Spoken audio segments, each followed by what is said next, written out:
exciting news. Bye, buddy!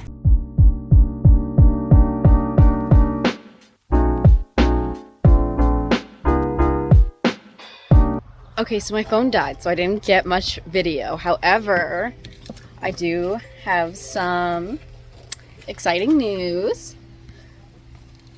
We got a 64 and a 60, which is pretty good for our first time out. I'm not too upset about it.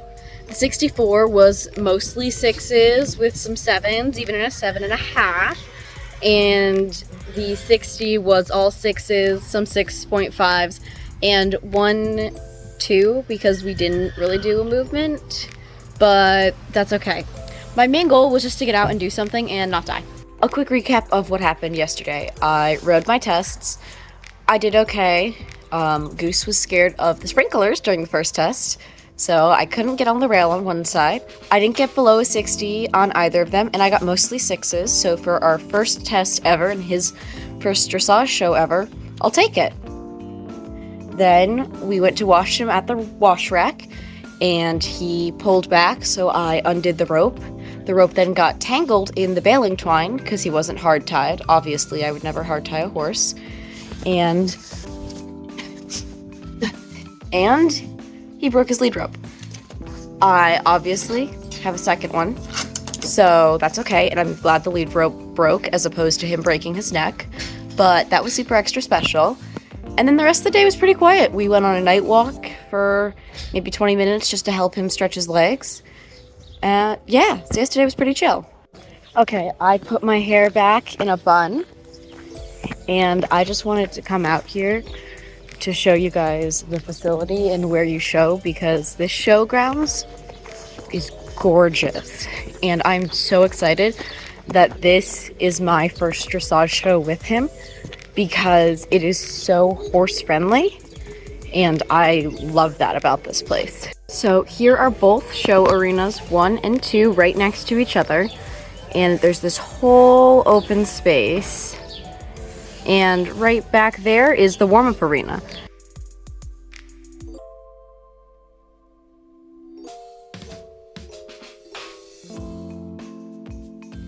It's everybody's favorite part of the video where I voice over my rides and explain the technical decisions that I made. We missed getting the video of my halt, but it was decent. He flung his head around a bit, but that's okay.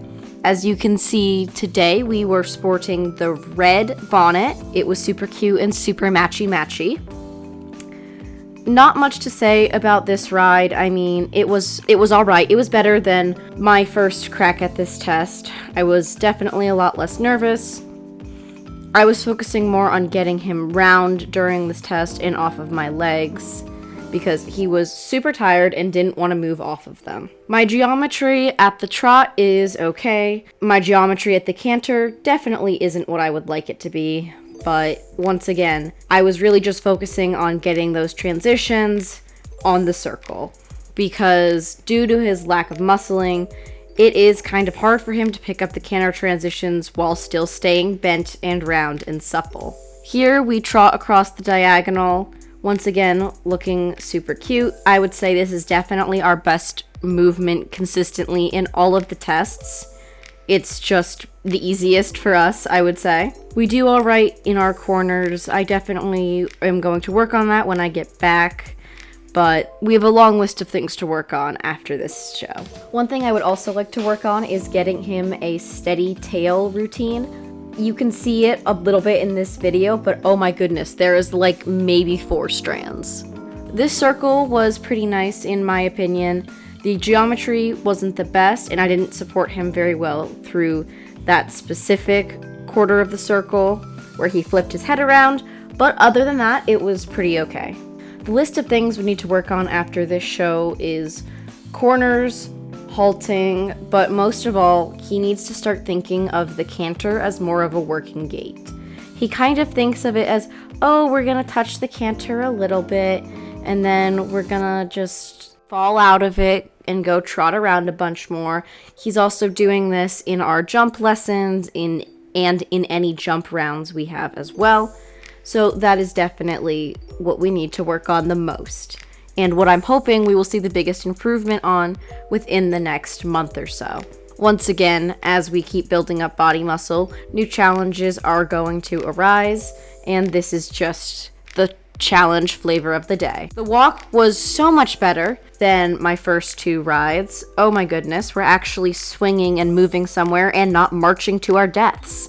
So I was really, really excited about that. That was definitely the biggest thing I knew that I could improve during that test. We get a nice trot transition in between C and A, and right now, what was going on in my brain is, please pick your back up and let's just finish this because I am so exhausted and I desperately need water. I felt like I was going to pass out this entire show, which obviously did not help me ride him effectively, but that's okay.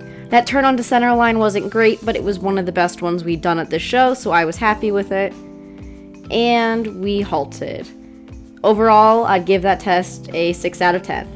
Here is our second ride.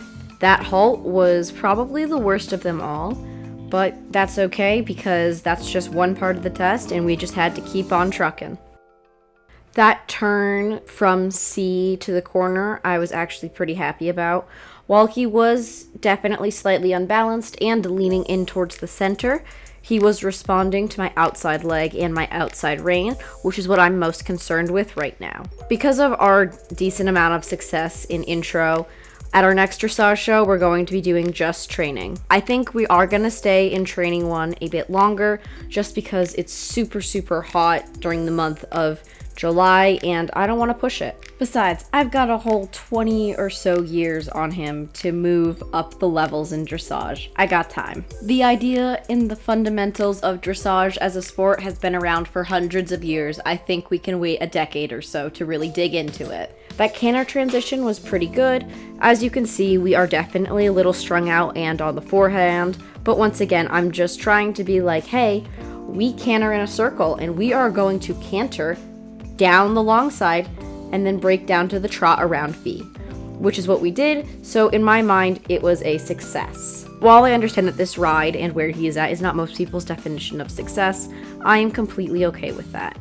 In my mind, he is young enough where I don't want to overload him. And considering I do want to do eventing with him, he is at a perfect place for me to step up and do beginner novice for the next show season. My main goal right now is just to try and give him as much support as I can for us to both be successful when we step into the USEA eventing world. While I do plan to earn my bronze medal on him and maybe my silver if I can manage it, right now our goal is to do eventing. And once we finish with all of that, we are going to stick solely to dressage and just try and earn as many medals as we possibly can. Once again, the walk work was better. Definitely not as good as my first test, but that's okay. As you can see here, he was starting to get really, really fussy. It was hot, he was tired, and he didn't really want to listen to my legs, so we definitely botched our geometry on this circle. But once again, that's okay, because really I just wanted to get him in the ring and not leave the ring prematurely. We're going for our second canter transition, and this was an absolute mess. You'll notice as I am coming around, I kick him with both legs to get him to canter, which is not the correct way to ask for a canter transition. But I did what I had to do to get it done. I just wanted to get him to canter because I was not getting a 2 for an incomplete movement again. And then we break at C, so I kick him again to be like, absolutely not. We are holding the canter. We are doing the canter. I don't care if you only get it for a few strides. We are getting the canter. His expectation right now that his muscling is building up is that he continues to canter until we tell him to stop. He does not have the choice to break down from the canter whenever he would like. Overall, I would give that test a 5.5 both of our classes out of 10. And definitely nowhere near where I should have been performing. We went up about 0.5%, and the other test we got the exact same score. He was really tired, I was really tired, definitely was not my best rides, made a ton of mistakes, but the important thing is we went out, we did it. I mean, I started the show with only 5 rides, dressage, so, you know, and I couldn't be more proud of him. Okay, the show went really quick. after that, but we have everything loaded up and horses are ready to head here home. were all of his Goose ribbons. is all loaded up. He's the second one. Bye, buddy. Bye. Hello everyone, thank you for watching part 1 and 2 of my dressage show videos. Subscribe down below if you want to see me read and review my tests, where I go into the judges' comments and why they said the things that they said. Thank you so much for watching. I'd really appreciate it if you subscribe, comment, like, do all those things. And that's the end of the video. So thank you so much, and remember, life is dangerous, so don't die out there.